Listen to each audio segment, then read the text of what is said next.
Salut! Bienvenue à tous dans cette nouvelle vidéo qui va être très chillux parce que je suis avec Théa. D'habitude, on déballe des valises, des colis et toutes sortes de choses. Aujourd'hui, on va emballer des trucs. Juste derrière moi, nous avons des cartons. Là, on a plein d'objets qui vont être pour vous et on va vous fabriquer des petites mystery box. Et je vous en dirai plus dans la vidéo de la semaine prochaine sur comment les avoir, etc.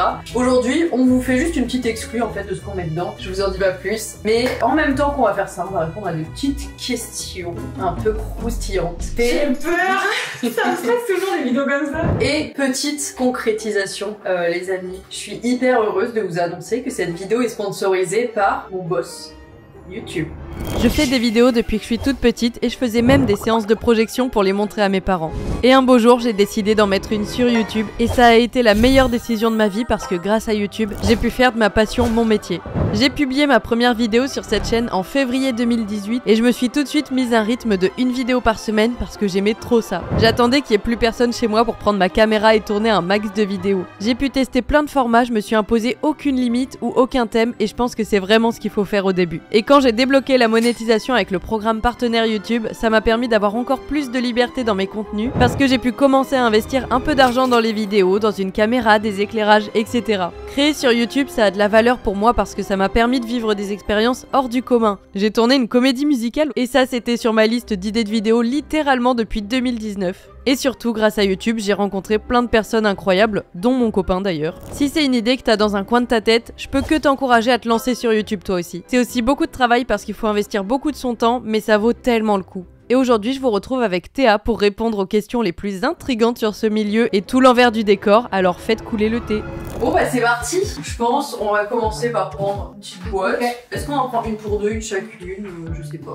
La première on la fait ensemble et ouais. Au pire après... Et derrière j'ai plein d'objets, donc soit que j'ai gardé au fil des vidéos unboxing que j'ai fait, soit des trucs que j'ai reçus de marque et que j'avais peut-être en double, ou même des trucs que j'avais acheté moi-même. On va répartir un petit peu tout ça dans les boîtes.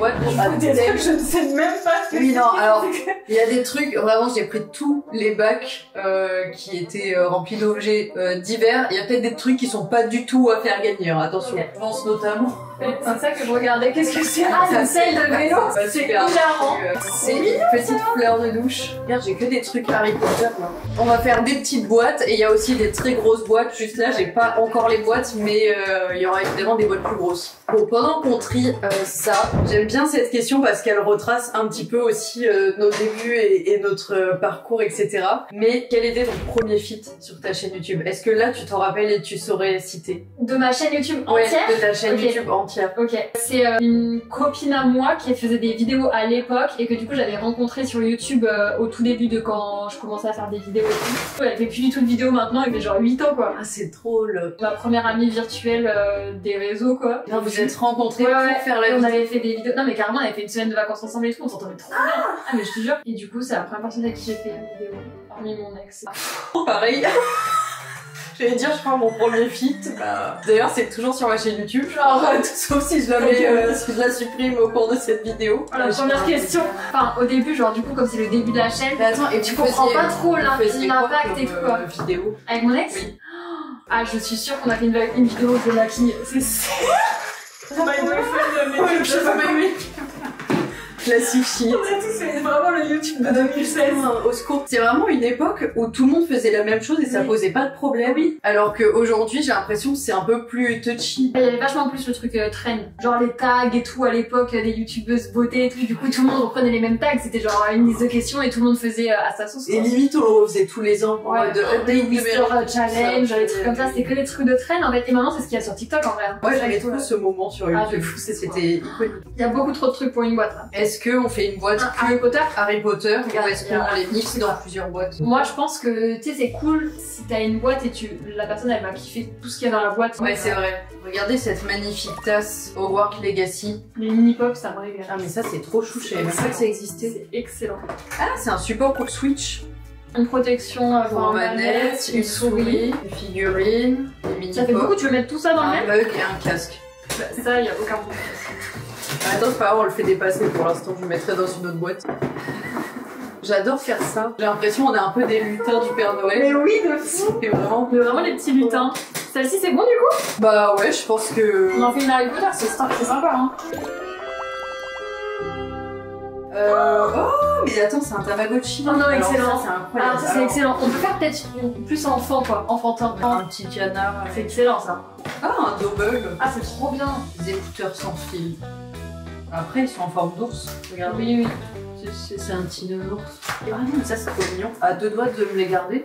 Envie de juste. C'est plus le concept de la vidéo, elle garde les cadeaux pour elle. Je vous les montre juste pour vous narguer, mais à deux doigts de les garder. Je vous les mets quand même, on en rediscutera. Est-ce qu'il y a une vidéo, un projet que vous n'avez jamais sorti à cause d'un gros fail? Ah, qu'on a fait vraiment. Genre limite tu l'as tourné, juste tu l'as pas publié. Ok. Moi j'ai eu un gros fail, ça a pas été jusqu'au tournage parce que ça a vraiment flop juste avant, mais vraiment juste avant et du coup c'était vraiment catastrophe. Et c'est quoi? Je devais faire un cache-cache dans un hôtel qui ouvrait sur Rennes. Ok. Et du coup on avait vraiment tout planifié, on avait fait le repérage, etc. Et en gros le jour du tournage du coup on vient, donc c'était vraiment abouti, genre c'était vraiment le jour du tournage. Du coup j'ai ramené tous les garçons, j'avais des guests et tout, du coup tout le monde vient dans le centre-ville et tout, en plus il faut se déplacer, il faut venir et tout, tout le monde vient, tout le monde avait bloqué son après-midi. Et quand on arrive en fait ils étaient en retard sur les travaux et ils nous l'ont pas dit avant, alors que j'avais bien revalidé la veille par mail. T'étais quand même arrivé sur le lieu du tournage du coup? Oui, on était là-bas. Et on arrive sur le lieu et on se rend compte qu'il y a... Enfin, on remarche un petit peu avec la personne de l'hôtel, le responsable, et il nous dit du coup là faudra pas filmer parce que du coup c'est pas prêt, du coup là faudra pas filmer parce que c'est pas prêt, nous avons ouvert une chambre. Une chambre. Et heureusement, ça s'est super bien terminé, on a trouvé un lieu, je sais pas comment, on a trouvé un château et... Mais pas le même jour? Si. Ah, le même jour? Par contact... Alors ça par contre c'est une dinguerie hein. Parce que du coup c'est un peu l'avantage peut-être de Rennes par rapport à Paris, c'est que on a beaucoup plus facilement des contacts de gens, etc. Wow. Et du coup mon cadreur il connaissait un château pas loin et on leur a dit est-ce qu'on peut venir filmer un cache-cache dans le château, ils ont accepté. Après il y en a plein en vrai des tournages qui flopent. Moi très souvent c'est à cause de météo. Tournage extérieur, on est obligé de les faire l'été parce qu'à partir de octobre jusqu'à juin t'as des gros... Il y a un truc à biper? Oui. Moi j'ai l'impression que c'est genre le temps. Mémoire full. Ça va jamais ça. Bah voilà, on est obligé d'annuler le tournage. C'est super bon pour C'est pas... Tu peux raconter je sais pas si tu peux raconter. C'était quoi? Ta deuxième vidéo High School Musical, elle a flop, tu devais la faire il y a un an à l'avance. Mais ça c'était mon plus gros fail de zinzin. En gros ma vidéo High School Musical elle se composait en plusieurs parties. Il y avait les auditions, les répétitions, puis on reproduisait une scène de la comédie musicale High School Musical. On avait tourné il y a du coup maintenant peut-être 2 ans la partie audition. On avait auditionné tous les passages et tout. Et ce truc là vous l'avez jamais vu parce qu'après tout le reste il y a eu un enchaînement de flops, du décor, le prestataire, les bénisses qui le faisaient était un peu compliqué, a un peu pris en otage le décor parce qu'il savait plus comment le livrer, il avait plus les pièces ou je sais pas quoi, enfin voilà. Puis après le théâtre Bogador plus dispo en last minute parce que le Roi Lion venait de re-signer pour prolonger la tournée, donc nous évidemment on passe bien après. 1 an de latence entre les premières auditions et après on s'est dit c'était 1 an, on va les retourner, on va pas garder les mêmes séquences. On les a retournés. Enfin, fallait que ça se fasse comme ça parce que les deuxièmes étaient genre 1000 fois mieux. C'était plus beau. Les premières, on avait eu un problème technique sur une caméra qui était surexposée de fou et c'était pas très beau. Et ils sont tous allés manger le midi pendant, juste après les passages, mais c'était un peu long, il y avait beaucoup d'élèves. Intoxication alimentaire chez tout le monde. Quand je re-regardais les rushs de ça, du coup après on a eu un cours de chant avec Fanny qui est maintenant coach à l'Estarac, qui du coup j'ai ce bout de vidéo où c'est elle qui nous coachait. Non mais tout est drôle dans cette histoire. Et pendant le cours de chant, t'as tout le monde sur la scène et tu vois les élèves un par un s'extirper pour aller au WC parce que tout le monde était malade de zinzin. Sauf nous puisqu'on avait amené nos sandwichs triangles, on a été safe, tu vois. C'est vrai que c'était un peu un enchaînement de fails, mais on a bien fait d'attendre et de le faire genre 1000 fois mieux. Du coup c'est pas un réel flop parce que la vidéo finale est quand même sortie. C'est quand même un réel flop parce qu'il y a quand même des milliers d'euros de perdus dans l'histoire. Oui. Après le décor, il a fallu que je le stocke pendant 1 an parce que je voulais pas perdre ce qu'on avait commencé, que je le hangar, que je le refasse transporter. Ah oui, bien sûr. Mais voilà, c'est vrai que c'était un bon gros flop ça. Ok, qu'est-ce qu'on a là-dedans? On a des fossiles, Un masque. Non, mais un petit truc un peu self-care, si genre ça, du coup, c'est les bombes de bain. Ouais, de fou. Ah, tu vois, base bombe, il y en a plusieurs. On peut mettre plein de bombes de bain.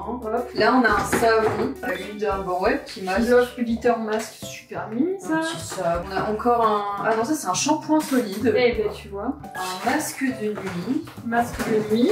C'est bien, là pour l'instant, il n'y a rien qui est pareil. C'est vraiment une routine. Oh, la version voyage, la version grande. Regarde des petits coffrets. Regarde, c'est trop mimi. J'adore. Tu vois, moi je participerai grave pour cette boîte. Ouais, de ouf. Ça, les gars, c'est un banger. Ça sert à quoi ça? Moi, je l'ai aussi. Ça sert pour me faire le shampouiner la tête. Et du coup, ça gratte bien, genre entre les cheveux, derrière et tout. Et je mets mon shampoing et en imitation, elle est bien ou pas? Voilà, du coup, c'est vraiment ma petite découverte. Ok, une question qui fout un peu la merde. Ah, Est-ce qu'il y a de la concurrence entre vous et certains autres créateurs que vous suivez? bah nous deux, on est en concurrence H24 déjà. Ouais. Moi, je regarde ta chaîne tous les jours pour savoir. Ouais, brainstorming moi aussi. ouais. C'est la fou, c'est mon fond d'écran. Je demande à ChatGPT de changer un peu tes titres et tout. Concurrence entre créateurs. Bon, peut-être que je vis dans le pays des bisounours, j'ai l'impression de dire ça à chaque fois qu'on fait des vidéos un peu comme ça et tout, mais j'ai l'impression que YouTube, dans les créateurs, moi je trouve pas trop que ce soit malsain. Non, j'ai l'impression qu'on est plus dans l'admiration. Tu vois, sur YouTube, si je vois machin a publié une vidéo, je me dis ah c'est une trop bonne idée et tout. Enfin, bien joué. J'ai l'impression que c'est moins le cas d'autres plateformes. Enfin, je me suis jamais sentie en compétition directe avec quelqu'un. Après, peut-être qu'on est un peu déconnecté, que nous on est dans notre bulle avec nos potes et que du coup on se rend pas compte forcément de la vision d'autres gens qui sont plus éloignés de notre groupe, je sais pas, mais enfin, j'ai pas spécialement ressenti ça de cette manière-là, tu vois. Ouais. Bah, moi, du coup, j'ai une anecdote là-dessus, un peu ouf quand même, qui m'est arrivée. C'est que j'ai tourné une vidéo, le dernier qui sort de l'attraction gagne. Ah au parc oui, je Astérix. me rappelle. Donc la vidéo est en montage et prévoit d'être sortie, je sais pas, dans une semaine peut-être. Entre-temps, McFly et Carlito m'envoient un message pour me proposer de participer à le dernier qui sort de l'attraction gagne. Et du coup, là je lui dis, bah j'ai tourné exactement la même vidéo qui sort d'ailleurs là.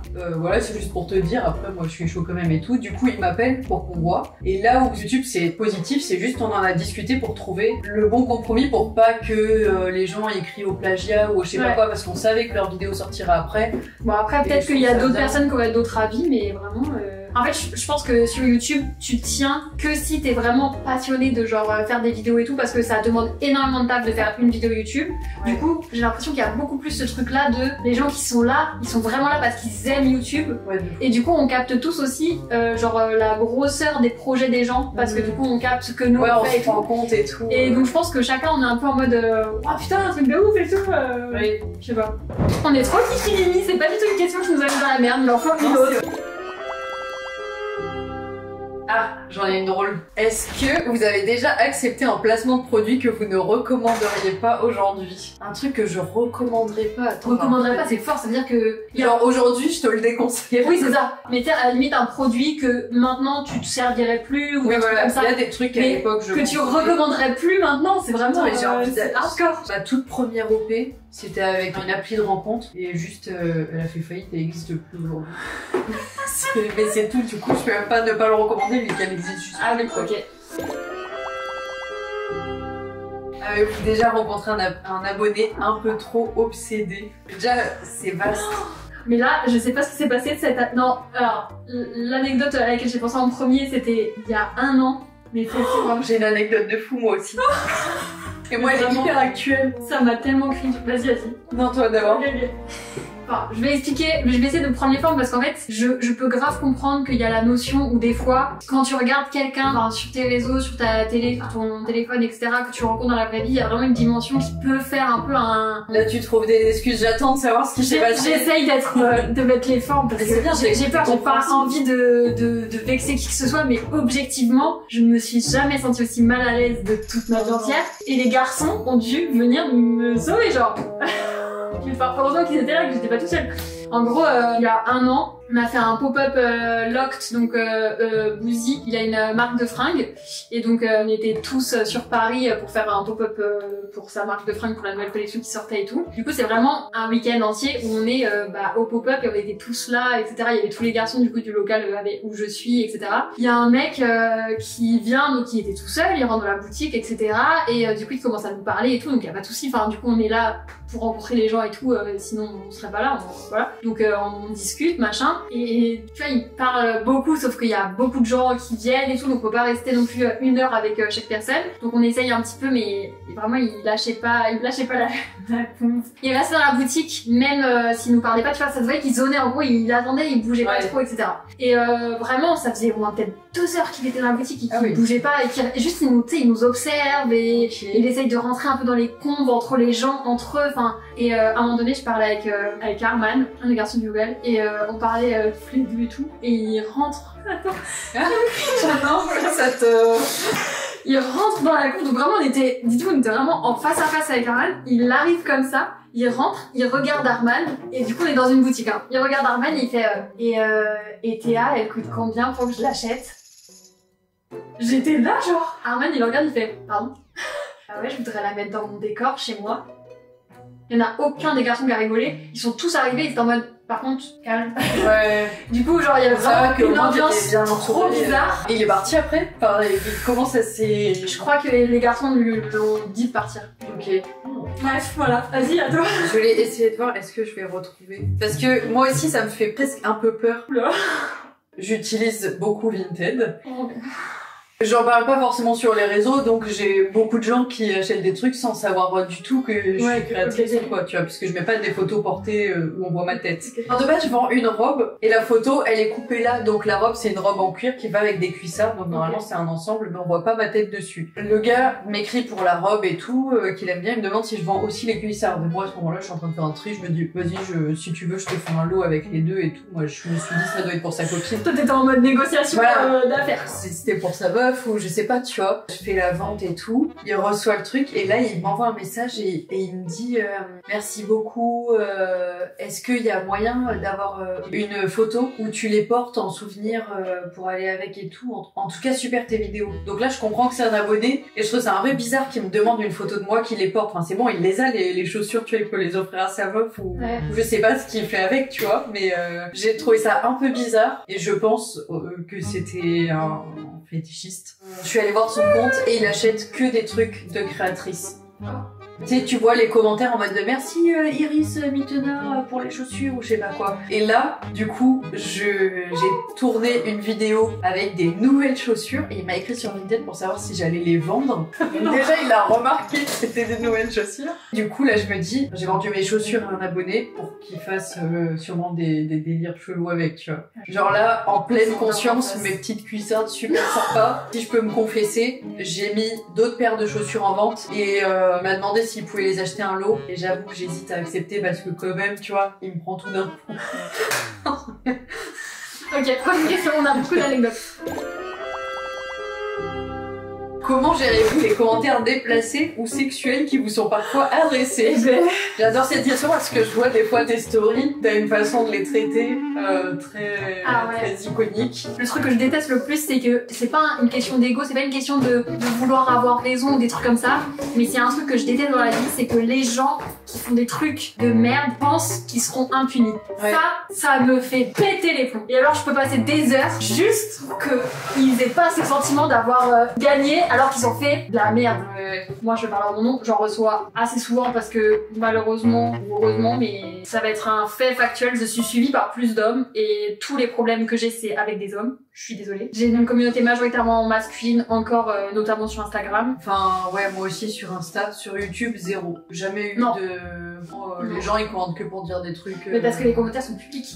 Ah, c'est vrai. Il y a pas de messagerie, tu vois. En fait, c'est pour ça. Ils vont pas trop dire... Mais non, mais parce que même en public, si je publie une photo Instagram là tout de suite, je te mets ma main coupée. Moi, il y a toujours au moins 2 commentaires, mais vraiment déplacés où tu te dis, mais même avec un pseudo, comment tu peux mettre ça en public, genre. Et du coup, enfin, ce que je trouve bien dans ce que tu fais des fois, c'est que, tu sais, elle retrouve des gens de leur entourage en stalkant pour aller directement envoyer un screen et tout. J'ai juste la peur que, du coup, comme des fois je l'affiche s'affiche que maintenant, genre s'il m'envoie des trucs, il fasse sous des faux comptes et du coup, là, je peux pas retrouver. Mais alors, le moment, s'il y en a qui daignent avoir l'audace de ne pas faire un faux compte pour envoyer ça, alors là, tu peux être sûr, si je vais passer 3 heures, je vais passer 3 heures, mais je vais te retrouver. Mais en fait, des fois, je vais sur Twitter très rarement parce que je trouve que c'est vraiment une plateforme nulle à chier. Et des fois, j'y vais et là-bas, mais t'as que des trucs affreux. Ouais. Et alors, des fois, je me passe 2 heures juste pour tout signaler un par un et faire un rapport sur le truc. Et je trouve ça fou,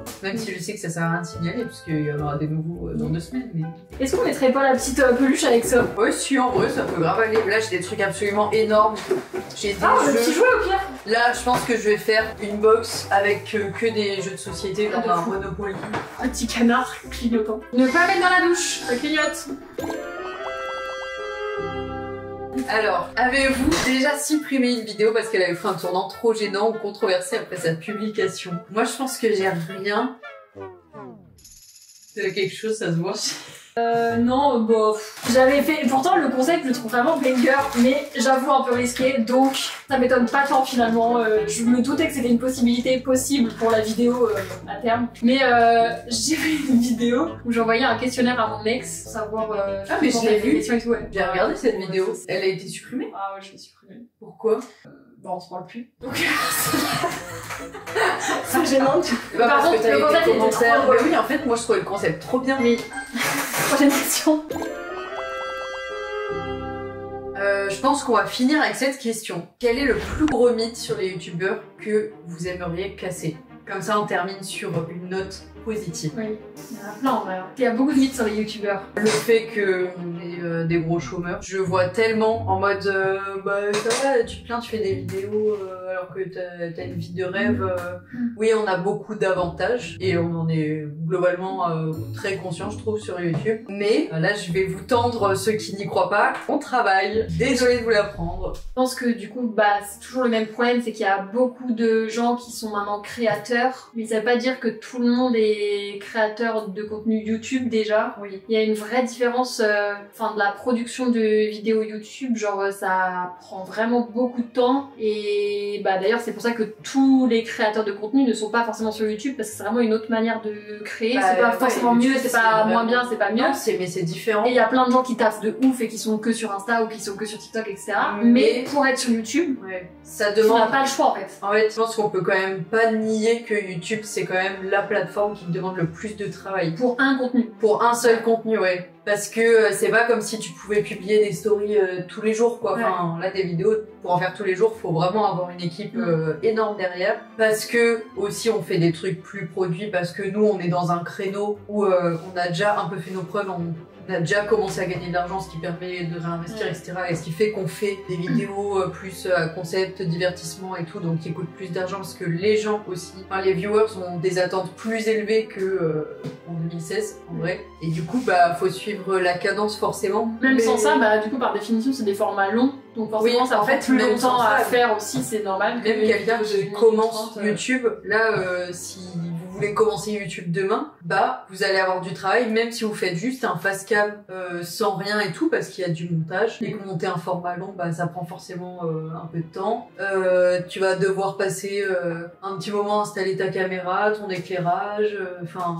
En vrai, c'est des trucs tout cons et à n'importe quelle échelle sur YouTube, t'as quand même un peu de taf, quoi. Mais c'est ce qui rend le résultat aussi. Enfin, moi, je trouve que c'est vraiment la plateforme qui fait trop kiffer parce qu'à la fin, t'as un résultat et tu te dis c'est sorti de ma tête, quoi. Genre. Enfin, pour moi, même les vidéos les plus basique, si t'es sur YouTube et que tu postes régulièrement du contenu sur YouTube, t'es forcément quelqu'un qui travaille, chose qui n'est pas forcément vraie sur les autres plateformes selon moi. Genre tu peux très bien être présent assez souvent sur TikTok en faisant que des vidéos qui sont assez simples, etc. Je dis pas du tout que tous les TikTokers travaillent pas et ils font rien, non, mais je dis que tu peux être sur TikTok sans avoir une grosse charge de travail parce que si tu fais juste des trends, juste des playbacks et tout, tu peux avoir une énorme communauté sur TikTok et ne pas travailler énormément dans ta journée, c'est largement possible. Que sur YouTube, à partir du moment où tu vas poster une vidéo sur YouTube, forcément ça t'a demandé un travail avant qui est non négligeable. Tout ce que vous voyez, c'est le côté fun, en mode les tournages, les soirées, les events. Mais moi, je fais un taf beaucoup de bureau. Hein. Oui. Enfin, en vrai, moi, la journée, je fais des relectures. D'ailleurs, j'avais publié un petit vlog, vraie journée de ma vie de youtubeuse, on va dire. Et j'ai eu que des commentaires en mode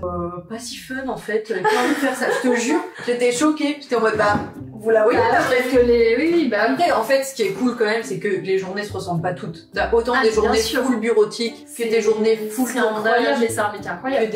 que des voyages, enfin, etc. C'est un bon mix de tout, mais je suis obligée de mettre un réveil le matin si je veux assurer la cadence, quoi. Je suis pas en mode... Oui.